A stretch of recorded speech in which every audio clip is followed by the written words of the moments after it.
Assalamualaikum warahmatullahi wabarakatuh. Good morning, Professor of Literature Theory, Mrs. Komariah and Mrs. Yafra Paningrum. Good morning, my friends. Before presenting my analysis result, let me first ask my friend. Do you already understand the structural theory and the objective approach it is previously described? So let me explain a little about the structural theory and the objective approach and its analysis in the short story Sajak untuk Ayah karya Sri Nuryati. I'm Nazilatul Ikrimah with number 2101420051. Sebelum memahami lebih lanjut, alangkah baiknya kita memahami terlebih dahulu hakikat dari pendekatan objektif. Pendekatan objektif yaitu pendekatan yang menyelidiki karya sastra itu sendiri tanpa menghubungkan hal-hal lain di luar karya sastra. Objek kajian dari pendekatan objektif yaitu unsur yang membangun dari sebuah karya sastra.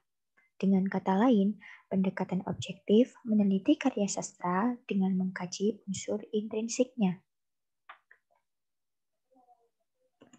Lalu, apa hubungan antara teori struktural dan pendekatan objektif?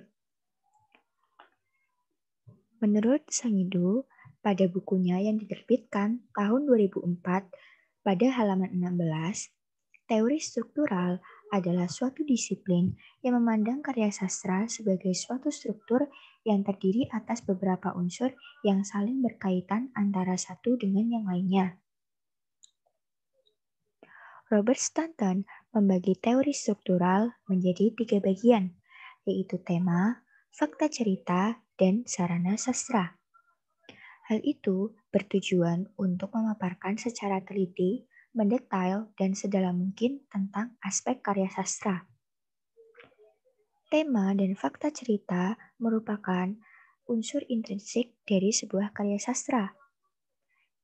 Sedangkan objek kajian dari pendekatan objektif yaitu unsur intrinsik karya sastra. Sehingga apabila kita menganalisis sebuah karya sastra menggunakan teori struktural, maka secara otomatis kita juga menganalisis karya sastra menggunakan pendekatan objektif. Setelah mengetahui hakikat dan hubungan antara teori struktural dan pendekatan objektif, mari kita analisis cerpen Sajak untuk Ayah karya Sri Nuryati menggunakan teori struktural dan pendekatan objektif.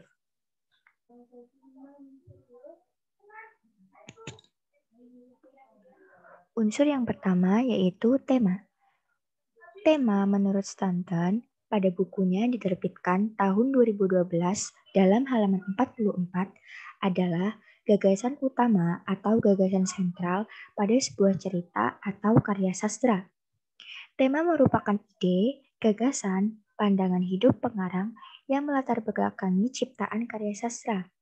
Karena sastra merupakan refleksi kehidupan masyarakat, maka tema yang diungkapkan dalam karya sastra bisa sangat beragam.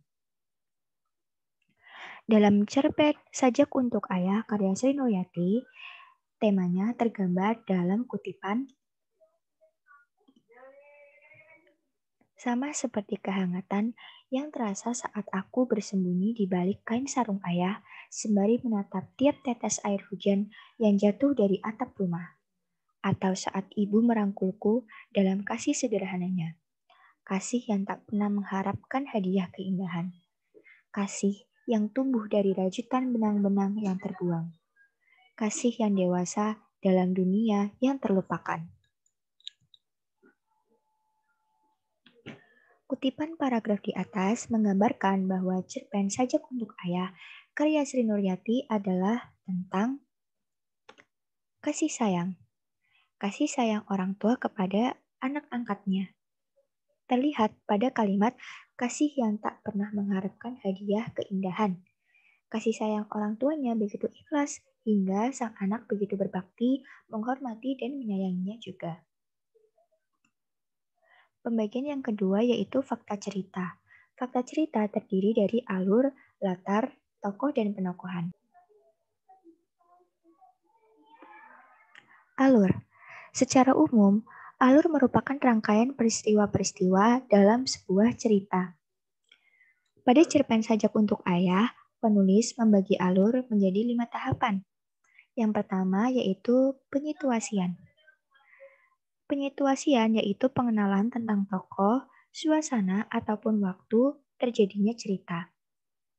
Seperti yang tergambarkan dalam kutipan, "Kulambaikan tangan dengan hati-hati sekali kepada ayah yang masih juga belum beranjak." Pada kutipan paragraf cerpen tersebut menunjukkan tahapan penyituasian. Hal itu dibuktikan dengan tokoh Yuni yang pergi untuk berkuliah di Semarang. Kutipan tersebut menunjukkan perpisahan antara ayah dengan Yuni. Tahapan yang kedua yaitu pemunculan konflik. Seperti yang tergambarkan dalam kutipan, "Itu juga aku mengerti, tapi aku tak dapat terus menyaksikan orang tuaku menggadaikan tiap tetes darahnya."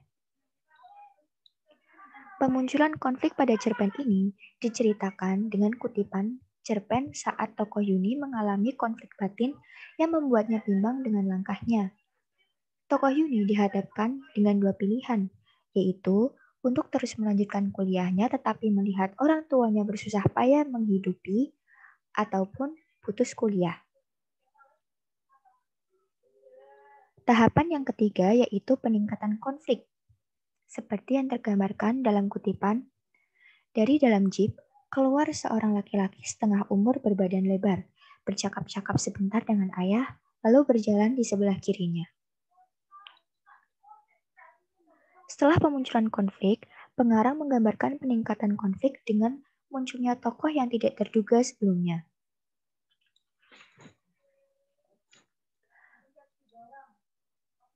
Tokoh tak terduga tersebut menjadi cikal bakal adanya konflik dalam tahapan selanjutnya.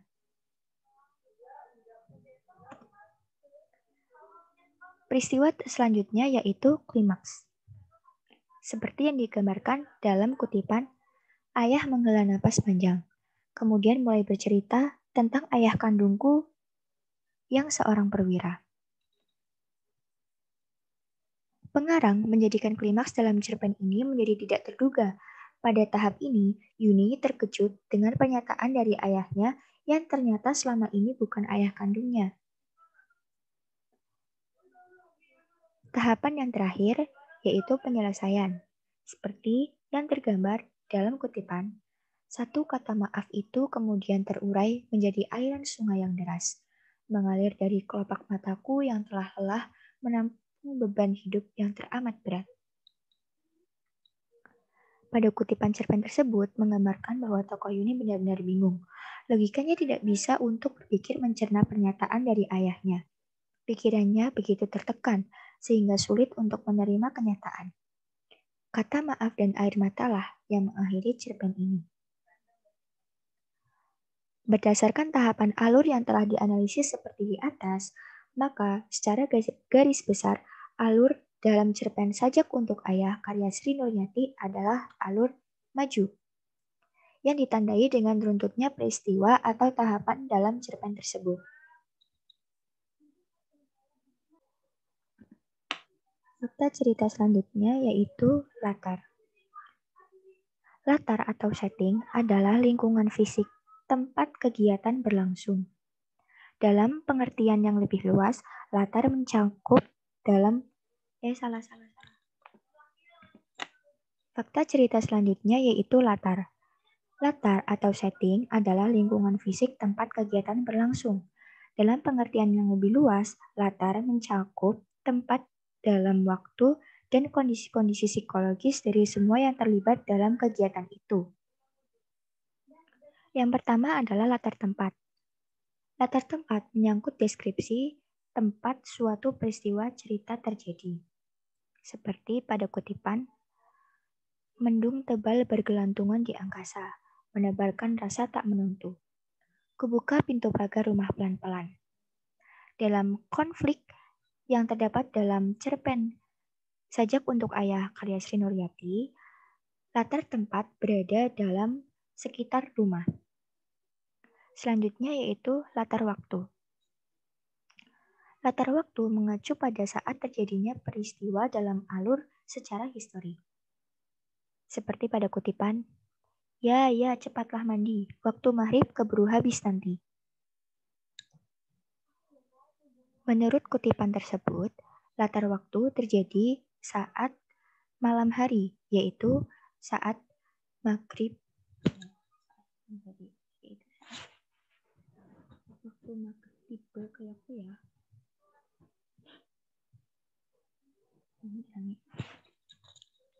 Selanjutnya yaitu latar waktu. Latar waktu mengacu pada saat terjadinya peristiwa dalam alur secara histori. Seperti pada kutipan, ya, cepatlah mandi, waktu maghrib keburu habis nanti. Dalam kutipan tersebut menggambarkan latar waktu terjadi pada saat malam hari, yaitu waktu setelah maghrib.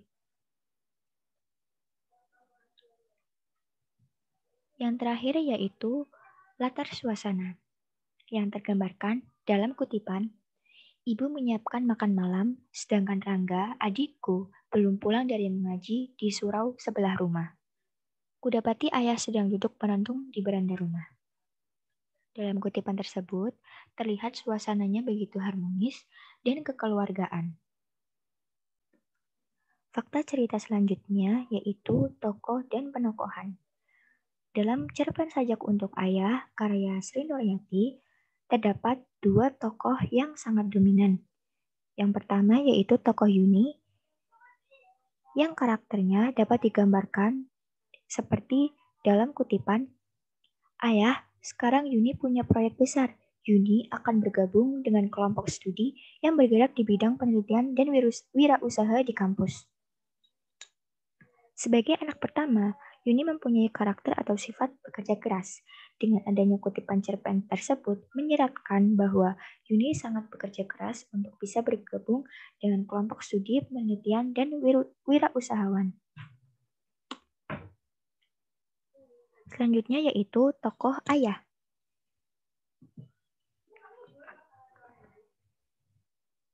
Tokoh ayah memiliki karakter atau sifat yang bisa dibuktikan dengan adanya kutipan, Yun, ayahmu ingin memperbaiki kesalahan waktu lalu. Ayah berhenti berbicara. Kulihat selembar tipis air bening melapisi mata tuanya.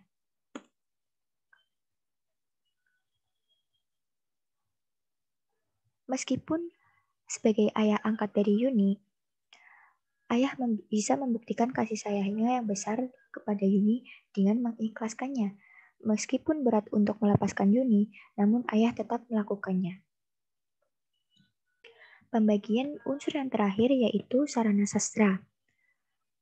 Pola-pola bermakna dalam suatu cerita dapat tersusun rapi dengan adanya metode pengarang dalam memilih dan menyusun detail cerita.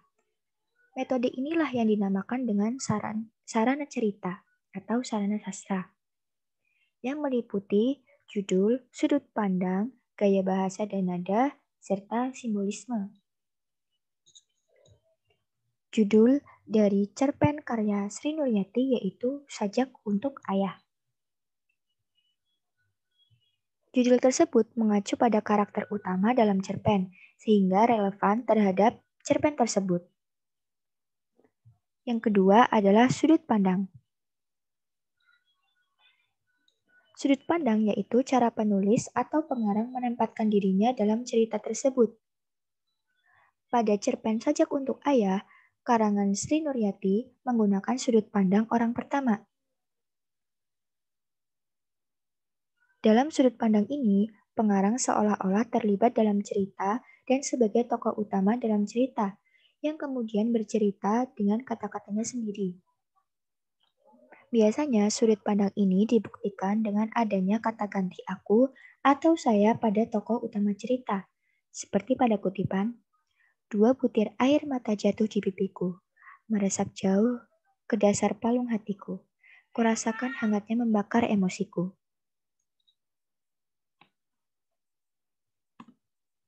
Selanjutnya yaitu gaya bahasa dan nada. Gaya bahasa adalah cara pandangan pengarang dalam menggunakan bahasa. Dalam cerpen Sajak untuk Ayah, pengarang menggunakan gaya bahasa yang cukup beragam. Salah satunya yaitu gaya bahasa epitet. Menurut Tarigan, pada bukunya yang diterbitkan tahun 2013 dalam halaman 128, mengungkapkan bahwa epitet adalah gaya bahasa yang mengandung acuan yang menyatakan suatu sifat atau ciri yang khas dari seseorang atau suatu hal. Gaya bahasa epitet ditunjukkan dengan kutipan, sayup-sayup masih terdengar alunan nada klasik yang disandungkan oleh aneka binatang malam. Maksud dari kutipan tersebut yaitu suara jangkrik pada malam hari. Gaya bahasa yang kedua yaitu metafora. Metafora merupakan perbandingan yang implisit, jadi tanpa kata seperti atau sebagai di antara dua hal yang berbeda.